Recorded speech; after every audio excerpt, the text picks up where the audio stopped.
Você já ouviu falar em usucapião? Palavra difícil, né?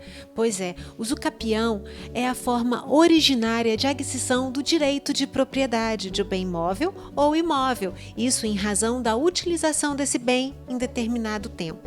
Lembrando que o usucapião pode ser judicial ou extrajudicial.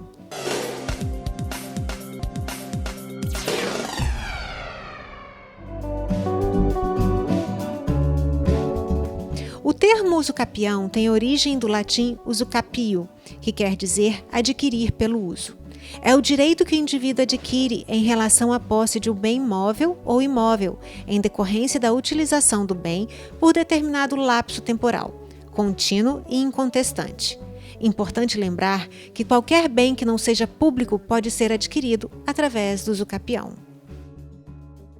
E para entender como é que funciona o usucapião extrajudicial, ou seja, aquele que é realizado nos cartórios extrajudiciais, eu converso com a tabeliã doutora Marisa de Deus.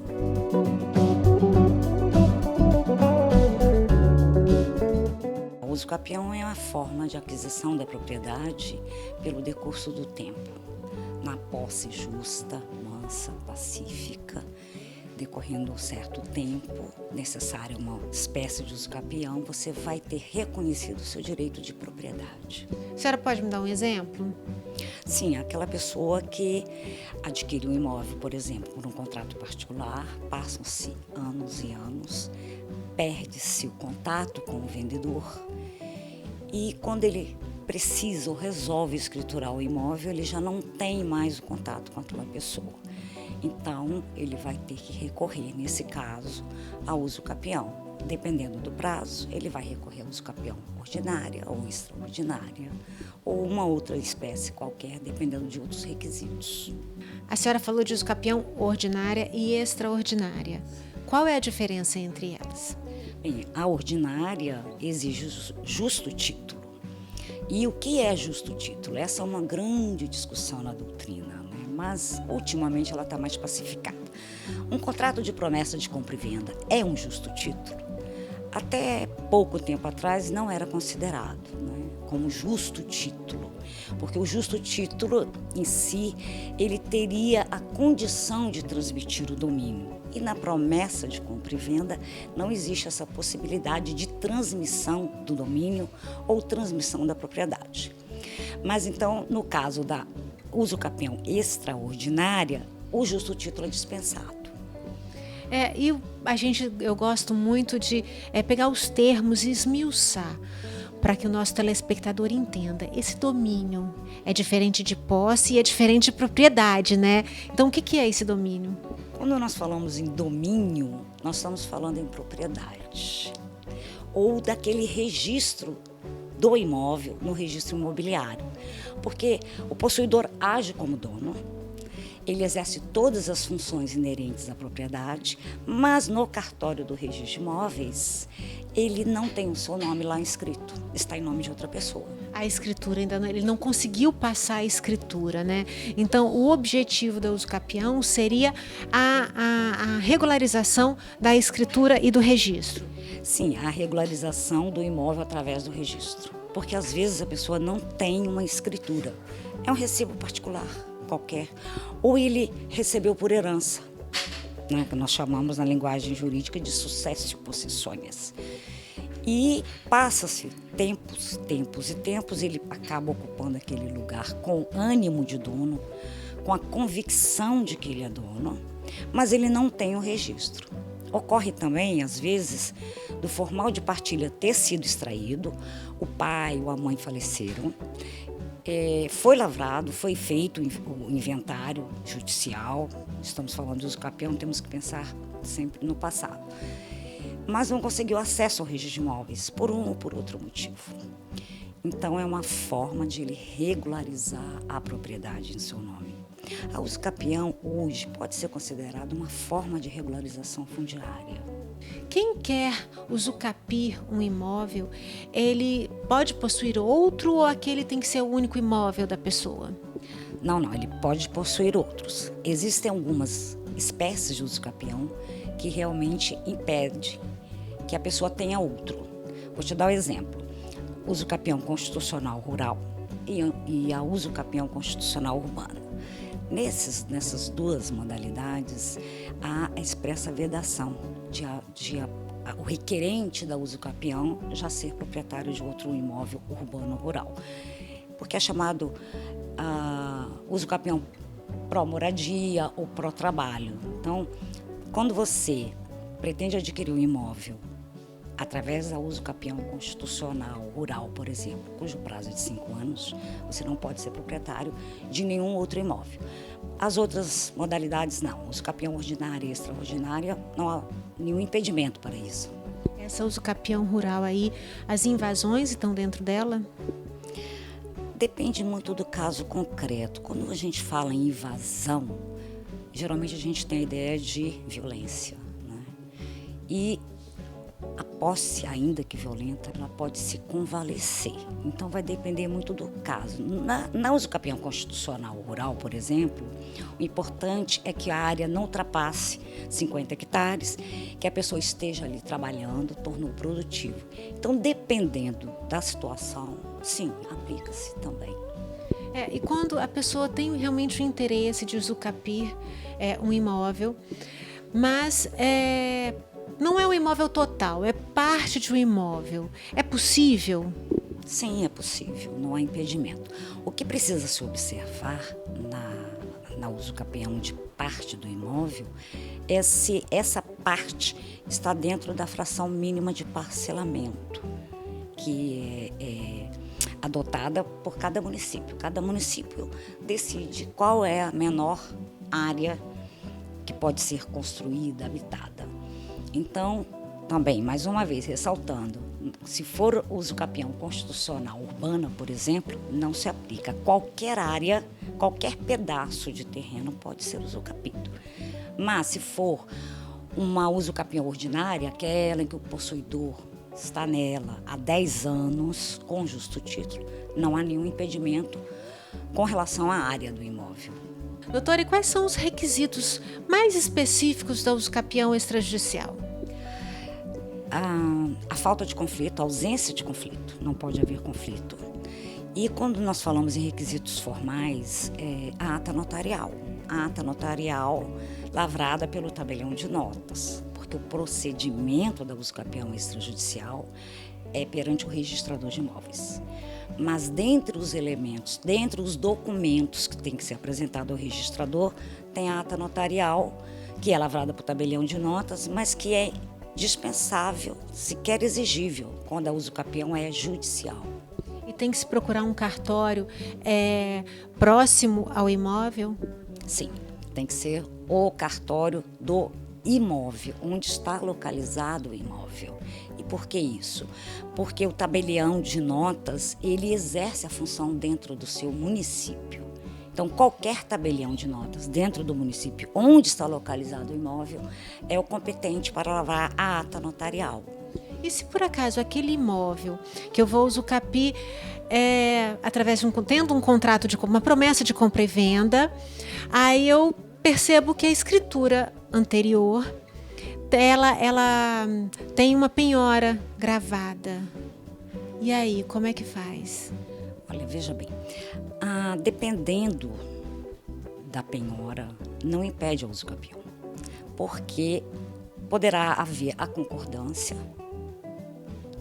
de quem está em favor de quem está registrada a penhora, ou a propriedade adquire-se com o uso capião, independentemente, aquela penhora, aquele ônus real, ele continua no imóvel. Então não há impedimento, nem na judicial, nem na extrajudicial. Pode comparecer também um credor, no caso de uma hipoteca, e ele concordar expressamente. Ele concordando, permanece, né? Se ele concordando em cancelar esse ônus, dizendo que já recebeu, então ele não permanece. Então depende muito do tipo de ônus real incidente sobre o imóvel. Às vezes ele continua e às vezes desaparece com a uso capião. É a chamada uso capio libertar, mas que nem todo mundo usa. Nós vamos agora para um breve intervalo e voltamos já já conversando sobre o uso capião. Direito na Prática, com Patrícia Botti.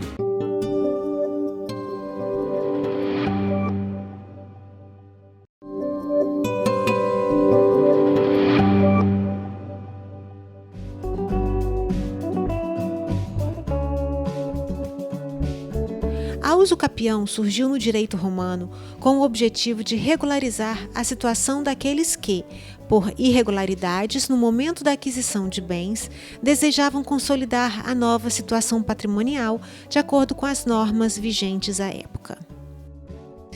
Estamos falando aqui do usucapião, então vamos imaginar que uma pessoa está morando de favor, ou seja, está morando emprestado. E aí, depois passou o quê? 3, 4, 5, 6, 7, chegou a 10 anos. E aí a pessoa pensa assim, puxa vida, esse imóvel aqui é mais meu do que do próprio proprietário, né? E ela quer entrar com o usucapião. E aí, pode? É uma questão difícil de responder, porque até hoje suscita discussões na doutrina, mas já está prevalecendo o entendimento de que sim, porque nós estamos tratando quando alguém mora de favor, comodato, escrito ou não, essa pessoa, ela a princípio exerce uma posse precária, que não se convalesce, ou seja, ela continuará precária, ela não dará direito ao usucapião. No entanto, esse é o caso também do inquilino. No entanto, o STJ decidiu, em 2 ocasiões, favoravelmente ao inquilino, porque ele havia deixado de pagar, mas o proprietário, seu sucessor, seus herdeiros, jamais reivindicou aquela posse. E no caso de comodato, que é quem mora de favor, são situações especialíssimas, é lógico, não posso dizer que se aplica a todo e qualquer comodato. Mas também o STJ decidiu em 2016, se eu não me engano, que sim, que é possível usucapir uma área por quem ocupa um imóvel de favor. A usucapião ela é uma forma originária de aquisição, então não existe a transmissão de um proprietário anterior para o atual, vamos dizer assim. E aí como é que fica a questão dos impostos? A questão do imposto, vamos falar do imposto de transmissão de bens imóveis. O Conselho Nacional de Justiça, ao regulamentar a nível nacional o procedimento da usucapião extrajudicial, deixou expresso que não incide o imposto de transmissão de bens imóveis. Quanto ao ITCMD, que é o imposto de transmissão causa-mortes ou doação, o provimento 65 foi silente. E geram discussões essas questões do ITBI e do ITCMD, porque tanto na transmissão por sucessão, quanto na transmissão por cessão, por aquisição onerosa, a usucapião, como você disse, é aquisição originária. E sendo aquisição originária, não incide o ITBI e não incide o ITCMD. Apesar de estar expressamente consignado no provimento 65 que o ITBI não é exigido, alguns colegas registradores de imóveis ainda relutam exigindo o ITBI em caso de usucapião. Será que não é porque pode ser uma forma de burlar a lei?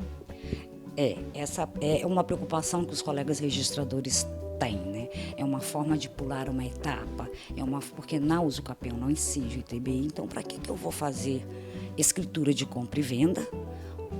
Obrigatoriamente incidirá o ITBI.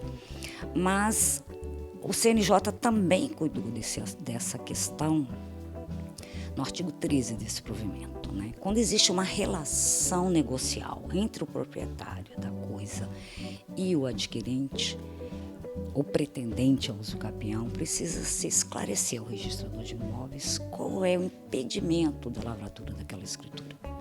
Porque pode haver um impedimento, né? Vários impedimentos. Por exemplo, não ter sido aberto um inventário em que o imóvel, né? Exato. Não abriu um inventário. Mas se não abriu um inventário, então vamos provimento também prevê que teria o caso de notificar o inventariante. Mas não existe nem a escritura de nomeação de inventariante e nem a escritura de inventário. Como impor isso aos herdeiros? E quantas gerações de herdeiros existem? Quantos anos aquele contrato foi firmado por quem era o proprietário, mas que o comprador, por um motivo ou por outro, não lavrou a escritura no momento oportuno. E agora que pretende, não consegue mais. Então é interessante sempre que a pessoa pensa assim, não, vou entrar com uso capião extrajudicial.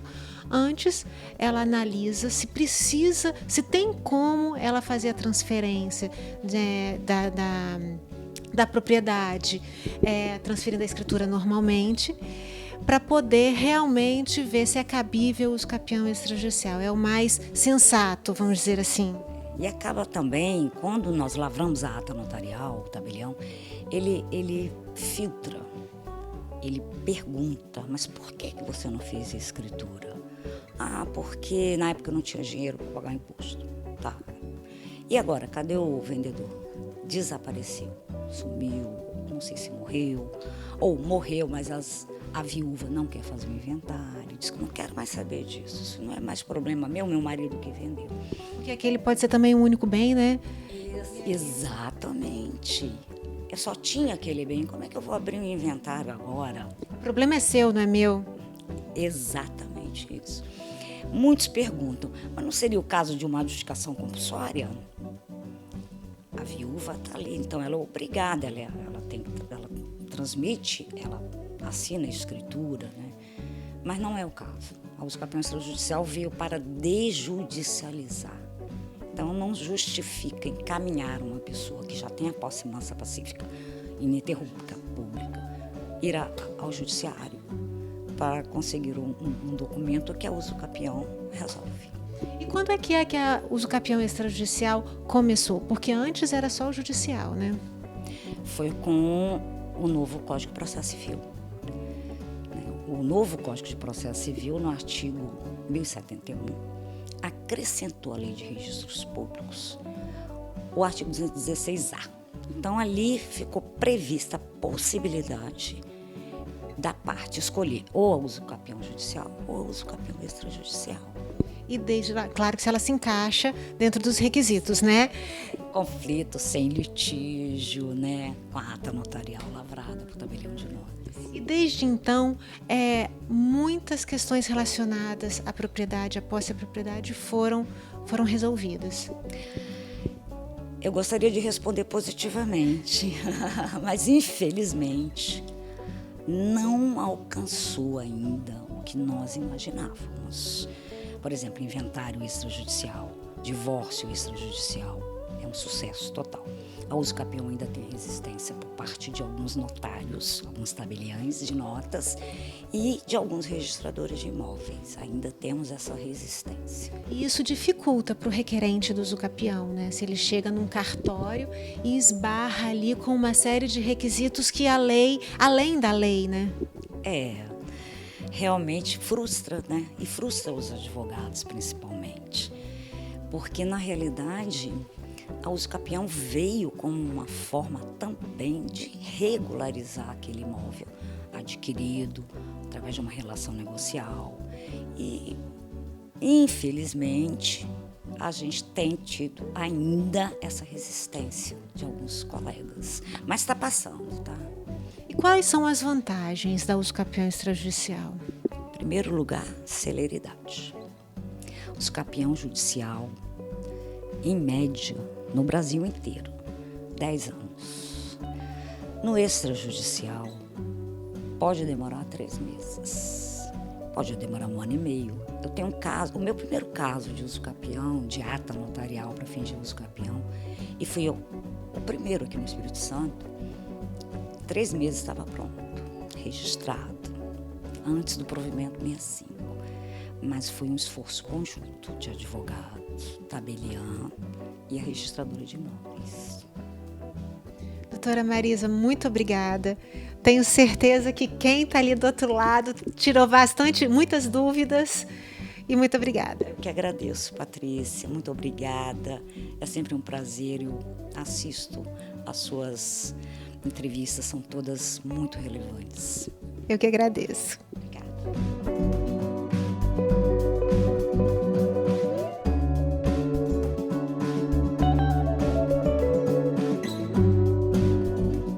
Ficamos por aqui com mais um Direito na Prática, mas antes de encerrar eu quero te lembrar para ir lá nas nossas redes sociais, no YouTube Direito na Prática com Patrícia Botti e no Instagram TV Direito na Prática. Acompanhe, faça a sua inscrição e ative a sua notificação. Até o nosso próximo encontro. Direito na Prática, com Patrícia Botti.